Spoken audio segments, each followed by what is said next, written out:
Boas palavras, poesias e reflexões.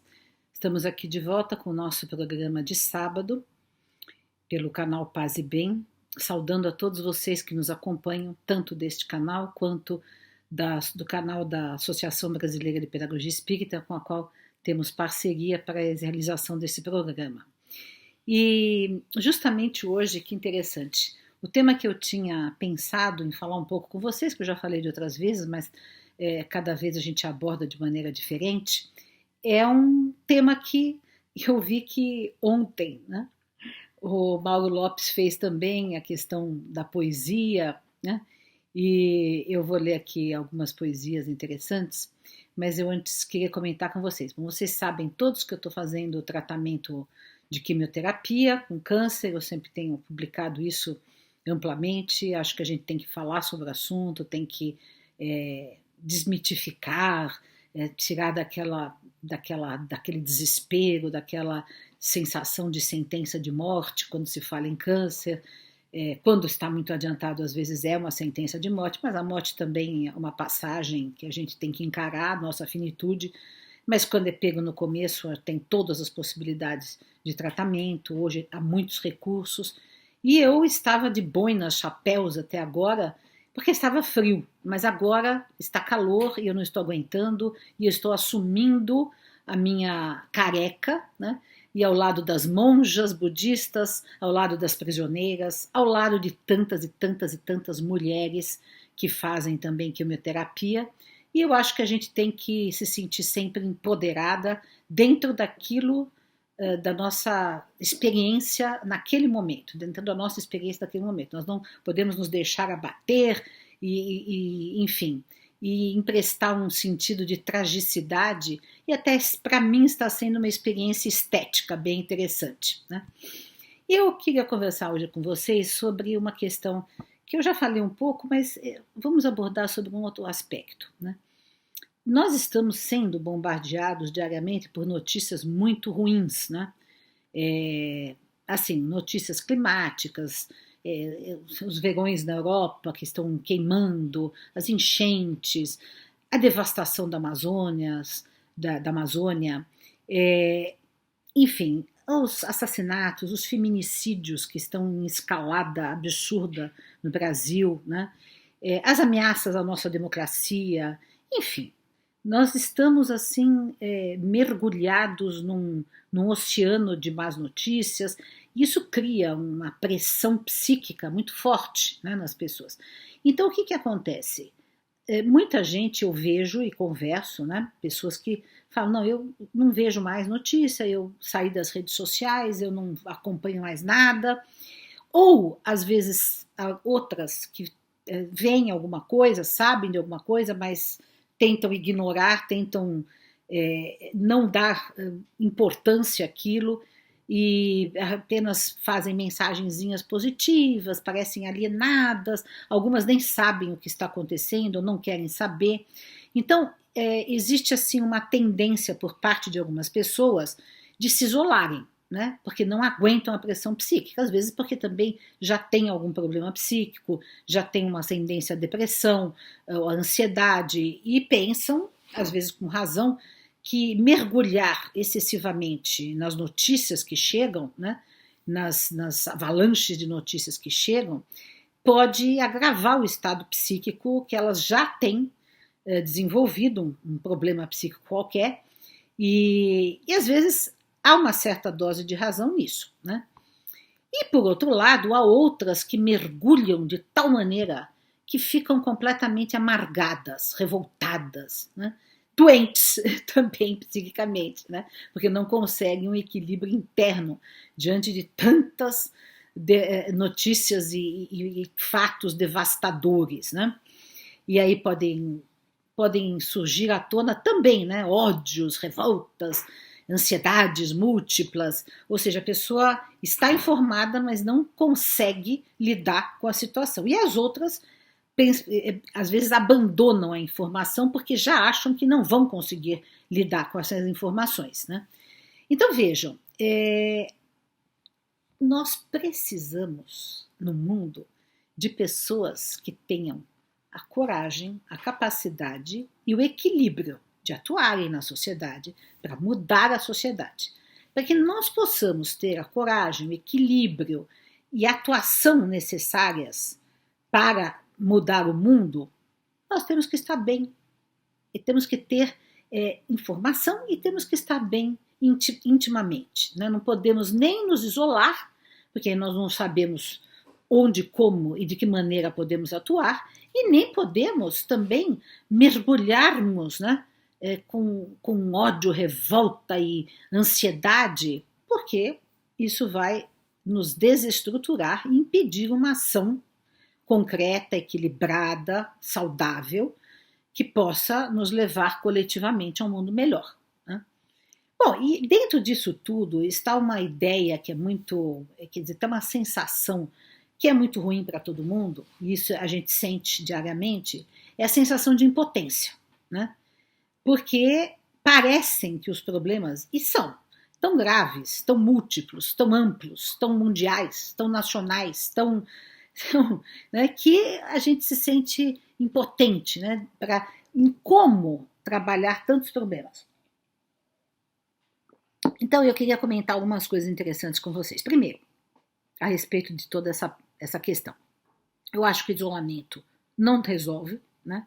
Eu acho que é preciso procurar instrumentos, estratégias, para que nós possamos estar minimamente informados do que acontece, né? Para nós não nos tornarmos zumbis alienados, né? Para que nós possamos atuar na sociedade, a não ser que estejamos, de fato, enfrentando um momento de grande depressão, de ideias suicidas, até aí, nesse momento, que é uma fase que tem que ser superada, porque a pessoa tem que se tratar, né? Tanto psiquiatricamente, quanto psicologicamente, quanto espiritualmente também, porque eu acho que sempre tem que ter esses três eixos nos tratamentos, né? Então, exceto quando a pessoa esteja, de fato, num momento de grande adoecimento psíquico, possa se justificar esse isolamento momentâneo, né? Mas, de maneira geral, todos nós temos o dever moral de estarmos inseridos na sociedade, com equilíbrio, sem exageros, com sobriedade. Nós temos um grande autor espírita, Leon Denis, que eu já algumas vezes li algumas coisas aqui, ele falava isso em 1925, imagina o que ele diria hoje, né? Que nós temos que ter sobriedade de jornais, né? Imagine hoje, né? Então, sobriedade de redes sociais, não é ficar 24 horas nas redes, tudo bem, mas temos que visitar as redes, temos que estar presentes, vendo o que está acontecendo. Principalmente eu digo isso muito para pais, para professores, para pessoas que estão no mundo trabalhando. Como é que a gente vai lidar com os jovens? Como é que a gente vai educar? Como é que a gente vai ter filho sem saber o que eles estão frequentando, o que eles estão fazendo no Instagram, no TikTok, onde for, né? Então a gente tem que ter essa coragem de olhar o mundo, tem que ter sim a coragem de saber o que está acontecendo, né? Mas é claro que nós precisamos garantir um mínimo, um máximo de equilíbrio emocional para isso, para que nós não saiamos fora da nossa sanidade, né? Então, o que é que adianta para nós sairmos, para não sairmos da nossa sanidade? Porque qual é o contrapeso diante de tantas más notícias, de tantas questões estonteantes que nos mergulham em perplexidade? Primeiro, eu diria o seguinte, essa sensação de impotência que nós temos é porque nós nos sentimos isolados, né? E isso, o capitalismo e as redes fazem isso, né? Que a gente se sente isolado, né? Então parece que só nós é que estamos enxergando a coisa. Então, primeiro, nos conectarmos com pessoas que pensam como nós, que estejam na mesma vibração de luta pacífica para a mudança do mundo, né? Alguns que pregam a luta violenta. Eu sou pacifista, né? Então eu me ligo com pessoas que pensam assim, aí você se sente fortalecido, você se sente fortalecida, você não se sente tão impotente, porque você vê que tem muita gente que está trabalhando, que tem muita gente que está fazendo coisas úteis, necessárias, boas e eficazes para mudar o mundo. Tantos militantes, tantas pessoas no mundo, e que têm ONGs, e que trabalham, e que militam, e que fazem parte da educação, das universidades. Não, recentemente agora estamos tendo um documento, uma carta aos brasileiros, né? Tem pessoas que pensam de maneira oposta, né? Tem banqueiros e tem Leonardo Boff, tem artistas e tem juristas, mas são todos, nesse momento, conectados numa proposição de não deixar a ditadura avançar no país. Eu acho que é importante, a gente não se sente tão isolado, né? Então, essas ações coletivas, ou a conexão também mais próxima com pessoas que têm uma sintonia mais fina com a nossa, é muito importante para nós não nos sentirmos impotentes e isolados no trabalho pelo bem, no trabalho pela transformação do mundo, né? A outra coisa é nós também termos coisas que nos deem prazer, né? Não negarmos a nós mesmos o prazer da arte, da música, da convivência com pessoas que amamos, do beijo, do abraço, do namoro, do que for que nos faça bem, né? Que nos dê forças, que nos dê ânimo, né? Das amizades, enfim, para que nós tenhamos um recanto de refúgio, né? O próprio Jesus dizia isso, né? Refugia-te, né, no alto da montanha, dentro de ti mesmo, porque tem que ter esse respiro. Esse respiro, cada um vai ter o seu ou os seus respiros, aqueles que lhe fazem mais bem, né? Então, por exemplo, para mim a poesia é um respiro, a música é um respiro, a oração é um respiro, a meditação é um respiro, estar com pessoas amadas é o máximo do respiro para mim, né? Então, essas coisas a gente não pode fugir delas, ao contrário, e que isso muitas vezes nós fugimos e nos negamos, porque este mundo em que nós estamos mergulhados também nos arranca o tempo, né? O tempo de estar juntos, o tempo de ir a uma música, um show, o tempo de ler poesia, o tempo de fazer qualquer coisa, porque a gente está sempre na ansiedade de trabalhar, de ganhar, de sobreviver, de comer, de comprar, de consumir, e a gente não se dá esse tempo. E aí que vem o câncer, né? Aí que vem as doenças, os adoecimentos psíquicos, porque a gente vai numa corrida louca e não para. E esse parar é importante, esse olhar-se é importante, essa vivência boa é importante para que nós nos fortaleçamos na luta. Não podemos deixar a luta, não podemos deixar a consciência, não podemos deixar de ver o mundo como ele é, trágico como ele é, injusto como ele é, mas não podemos nos contaminar a ponto de nos paralisarmos ou temos que nos isolar, né? E temos que dar esse respiro dentro de nós para que possamos ter a saúde, a força e a coragem necessária. Então, eu quero ler duas poesias hoje. Uma do grande, do amado Martin Luther King, né? Ele foi uma pessoa que lutou, que morreu pela justiça, pela igualdade, pela paz, e ele tinha, né, a sua espiritualidade, a sua escrita, os seus discursos maravilhosos, e aqui, nesse livro que eu sempre recomendo a vocês, né, As Orações da Humanidade, eu vou ler aqui, então, o Martin Luther King. Diante do presépio, eu sonho, Martin Luther King. Sonho que os homens levantar-se-ão um dia e compreenderão, enfim, que foram feitos para viver juntos como irmãos. Sonho também, nesta manhã, que um dia cada negro desse país, cada homem de cor no mundo inteiro, seja julgado pelo seu valor pessoal e não pela cor de sua pele, e que todos respeitarão a dignidade da pessoa humana, como é atual, né? Isso foi feito 50 anos atrás, 60 anos atrás. Sonho ainda que um dia as indústrias moribundas dos Apalaches readquirirão vida, que os estômagos vazios do Mississippi serão alimentados, que a fraternidade tornar-se-á algo mais que palavra ao final de uma prece, e que ela será, ao contrário, o primeiro assunto a ser tratado na ordem do dia legislativo. Sonho que um dia a justiça jorrará como água, e o direito como um rio vigoroso. Hoje sonho que em todas as altas esferas do Estado e em todas as municipalidades entrarão cidadãos eleitos que restituirão a justiça, amarão a piedade e caminharão humildemente nos caminhos de seu Deus. Não esse Deus vingativo, punitivo, discriminatório que não é Deus. É o Deus de justiça, de amor, de paz, de fraternidade, que é o Deus dos cristãos, os deuses dos muçulmanos, os deuses dos judeus, né? E de todas as religiões que têm Deus.